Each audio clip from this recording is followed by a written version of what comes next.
Welcome back, everybody, to our Let's Play of Donkey Kong Country Returns, and we are about to be done with this game, for the most part. Sad times, I'm sure, for everybody, but indeed we are on the final boss here. I should say the final level, with a final boss at the end, because in typical fashion, well, at least fashion for the last world we were in, before we fight our final boss, we have a little bit of flying to do. But not without a cutscene at first, of course.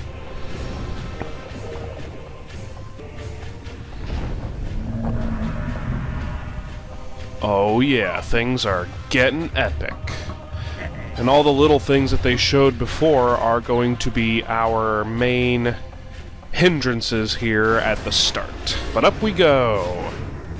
Of course, you're going to want to follow the trail of bananas for the most part. And you're going to want to go simultaneously kind of fast and kind of not.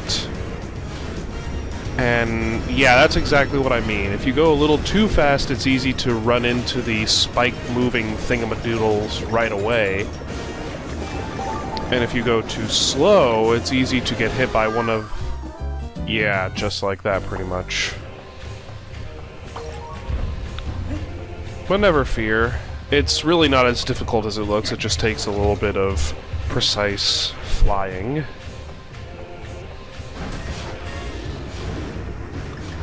Might have to concentrate a little bit, so excuse me if I don't talk too much.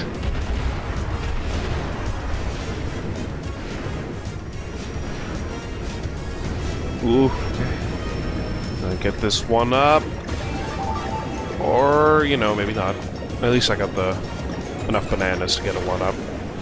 General strategy you're going to want to do is keep going back and forth from the left to the right side, and you'll generally be able to avoid all these balloons, because they follow you where you go. I think that was like 5 or 6, not that many. Now here you want to go a little under, because that middle platform will sneak up on you. And so will that. And that's a little lower than the last one, so... But just like that, we are ready for the real Tiki Tong terror. Very ominous indeed.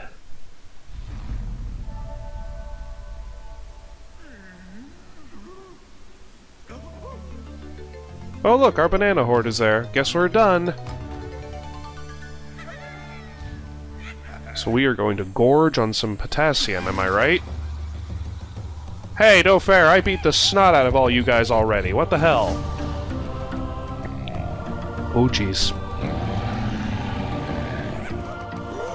Actually, this is a good time to mention the one last criticism of this game that most people have had, and that is the final boss.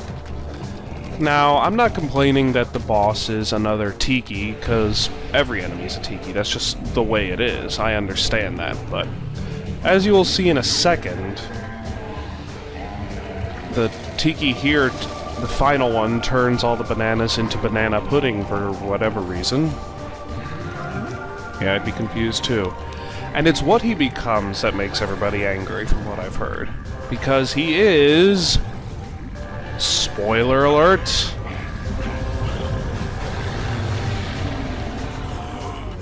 Yeah.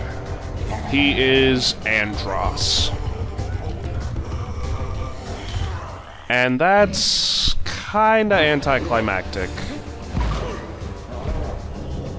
I mean, I don't even really know what to say about this fight. It's... Donkey Kong games in general, I find, have pretty... because it's rare, typically, and Retro is not bad about this, but there's a lot of imagination that goes into the games, and to have this sort of Andros archetype be our final boss, it's a little unintimidating, first of all, because, I mean, he's pretty easy, all things considered. At least if you have Diddy, spoiler alert. But on top of that, it's kinda lame. Like, you expect a really cool final boss, but No, he's just sliding his hands across the ground. In that way, he's also similar, I guess, to the... Oh yeah, you're so funny, you faked us out. He's also similar to the boss in Shifting Sandland in Mario 64, except, of course, he has a whole head also. But as with a few other... Similarly to a few other Donkey Kong Country bosses, you just have to hit them on the gems. That's the only thing that can be a little... I didn't realize the heart was still on fire. Oh, come on, I meant to duck there. Whoa. Oh, I didn't levitate there like I should have.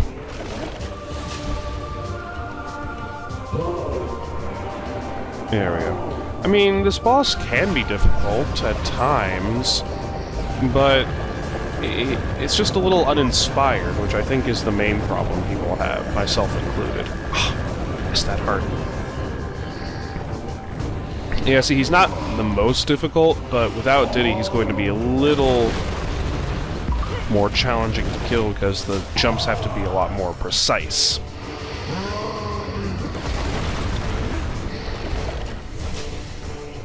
Oh, come on! My ducking is not registering for some reason. Challenge run! Do this with just DK. Yeah, did I forget to mention you could duck under his hands, too? I mean, okay, I will grant them that it is a cool design. This Tiki is certainly a lot more intimidating than any of the others we've seen at this point. Which I would hope. I mean, by the end of the game, you'd figure they'd get at least one design right or something like that.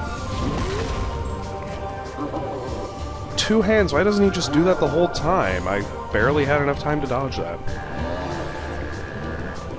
It's funny, I've been mentioning or saying the word tiki this whole time. All I can think about whenever I say that is the Mega Man X2 speedrun of AGDQ that one year.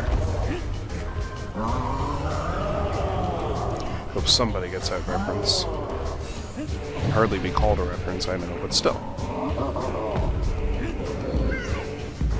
Yeah, you don't even have to time the button correctly to jump high on his hands. It just does it naturally, which is pointless, but I won't question it. I wonder too, where do all those bananas go? And you don't want to get on his hand. Just gonna throw that out there on the open palm. But I wonder where all the bananas go when you break one of his hands and it smashes into oblivion and there's a shower of bananas in what looks like some kind of oblivion behind him or whatever. Wait, no, I wanted those bananas!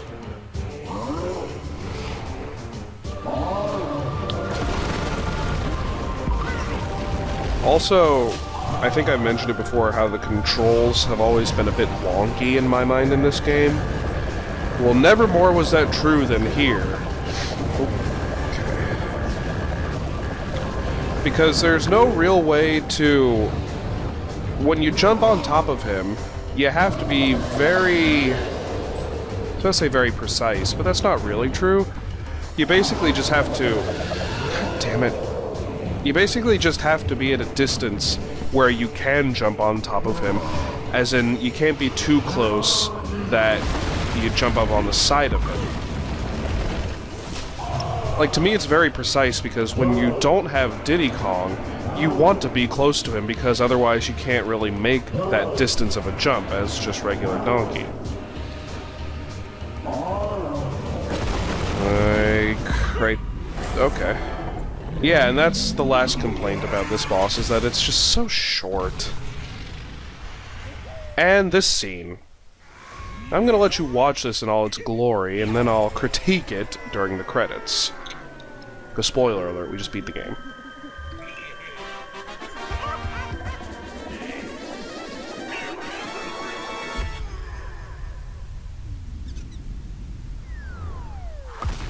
Oh yeah, okay. Sure. Mm-hmm. Yep. Nothing wrong here. Oh, well, thank God that was that easy. Okay, I said I'd critique it later. I apologize.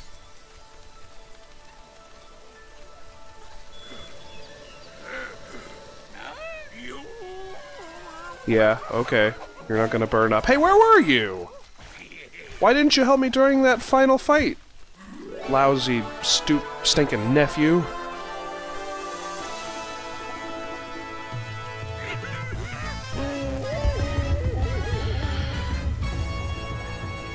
So we have a shower of bananas and we roll right into the credits. Oh, well, not without finding a little updates. Okay, well, we've got a little while, so I'm gonna go over a few things during the credits. First of all, no, technically the game is not over. There's a lot more Game Plus, like New Game Plus, and I'm not sure right now if I should continue doing it or not. I mean, I think I stated at the beginning of the Let's Play that I was going to do just a 100% run-through, and after the next segment that will be true. But I could get 200% by... well, you'll see in the next segment. For anybody who cares, I guess, post whether or not you want me to keep going with this. I'd be happy to. It may not be as frequent updating because of certain things happening currently, but I digress. So, the game as a whole, now that we've played through all of it, I can give my sufficient final thoughts. Well, I've thought about how to state this, and I think I'll do it very simply in this way. Sort of similar to how Yahtzee did in his Portal 2 review. He was just like, I'm dancing around the issue, la-di-da, alright, let's jump to the ending. Is Donkey Kong Country Returns good? Yes. Is it better than Donkey Kong Country? No. And he, of course, said Portal 2 versus Portal. But I feel that applies here. I have gone on record of saying it, and I'm happy to say it again, I thoroughly enjoy this game. I think it's very, very fun.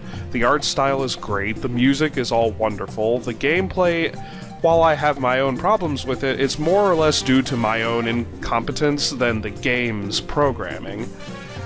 And while it is weird to have a bunch of different enemies, I'd rather it go all the way like they did, versus having some new enemies, versus having some old enemies. Like, I like it to be either one way or the other.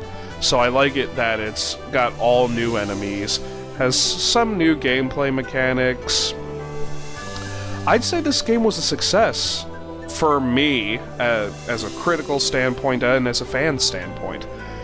Again, is it better than the original Donkey Kong Countries? No, because the problem with the original Donkey Kong Countries is that they're so good.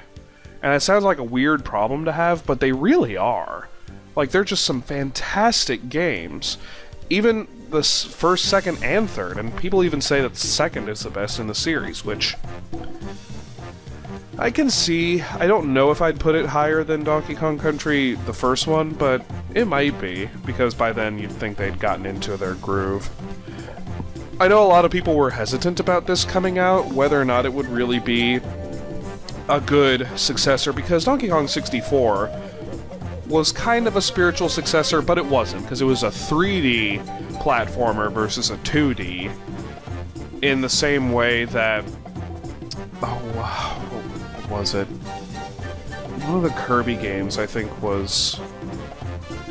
well, no, the only 3D Kirby game would have been Air Ride, but I digress. Those were all 2D platformers, so they kind of all act as successors to each other. But no, I think it's weird for it not to be in the hands of Rare, but I think Retro did a very good job of it. So, overall, this game gets a good A+ from me. But hey, we're not done just yet. For we have monkey statues firing lasers! For some reason.